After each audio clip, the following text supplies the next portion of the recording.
Hezbollah पर JD Vance का बयान आया है। उम्मीद करते हैं कि हिजबुल्लाह रॉकेट और ड्रोन से हमला नहीं करेगा। इजराइल से भी लेबनान में हमले ना करने की हम उम्मीद करते हैं। दोनों पक्षों को डील का सम्मान करना होगा। अब हिजबुल्लाह को डायरेक्ट एड्रेस किया जा रहा है अमेरिकी उपराष्ट्रपति की तरफ से और कहा जा रहा है कि हम उम्मीद करते हैं कि आप ये हिंसा का रास्ता छोड़ देंगे, नहीं मारेंगे, बम नहीं चलाएंगे। रॉकेट जिस हिजबुल्लाह को खत्म करने की बात कभी करता था अमेरिका, आज उसके लिए अल्फाज कैसे बदल चुके हैं, ये जरा आप देखिए।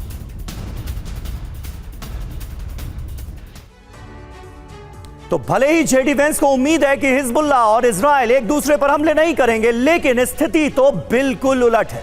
यही वजह है कि जेडी वेंस नेतन्याहू को धमका रहे हैं। लेकिन सवाल उठता है कि इजराइल को क्या मंजूर है, अमेरिका से दोस्ती या दुश्मनी?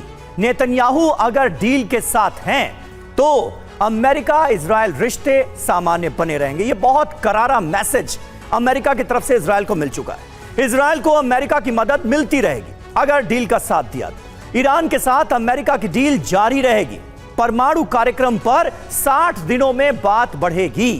अब दूसरा ऑप्शन, नेतन्याहू अगर डील के खिलाफ आ जाते हैं, पश्चिम एशिया में इजराइल अलग थलग पड़ सकता है, बिल्कुल अकेला पड़ सकता है। जेडी वेंस ने साफ तौर पर कहा कि पूरी दुनिया में आज अमेरिका ही इकलौता ऐसा मुल्क है जो इजराइल के साथ खड़ा है, इसलिए हमसे दुश्मनी नहीं मोल सकते नेतन्याहू। हिजबुल्लाह समेत ईरान से अकेले लड़ना पड़ेगा। ईरान के जवाबी हमले में अमेरिका का साथ नहीं मिलेगा इजराइल को। ऐसे में अमेरिकी मदद रुकने से इजरायली इकोनॉमी पर बहुत बुरा असर पड़ेगा। क्या बेंजामिन नेतन्याहू इसके लिए तैयार हैं?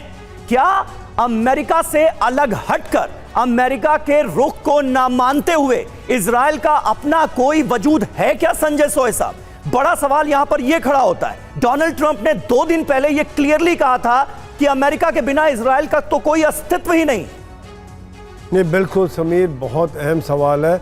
इसमें कोई शक नहीं है कि अगर इजराइल इतने दिनों से हमास, हिजबुल्लाह, हूती से जंग कर रहा है, ईरान के साथ जंग कर रहा है, बीच बीच में कभी सीरिया पे बम डाल रहा है या कहीं और इराक पे बम डाल रहा है, तो बिना अमेरिका की सप्लाई के, हथियारों की सप्लाई के, इंटेलिजेंस के नहीं कर सकता वो। इसमें कोई शक नहीं है। एक छोटा सा देश, उसके अंदर इतनी क्षमता नहीं है कि इतने बड़ी संख्या में हथियार बना सके, उनको प्रोडक्शन कर सके, और ना ही उनकी इकॉनमी इतनी बड़ी है कि इतने बड़े लंबे युद्ध को संभाल सके। आज वो अमेरिका की मदद के कारण ही, चाहे वो फाइनेंशियल हो, हथियार हो, इंटेलिजेंस हो, जिसकी वजह से कर रहा। आज भी जो बातें हो रही समीर, मुझे यहाँ पे बड़ा शक होता है कि क्या ये जो बात चल रही ये सच में निकलेगी आगे?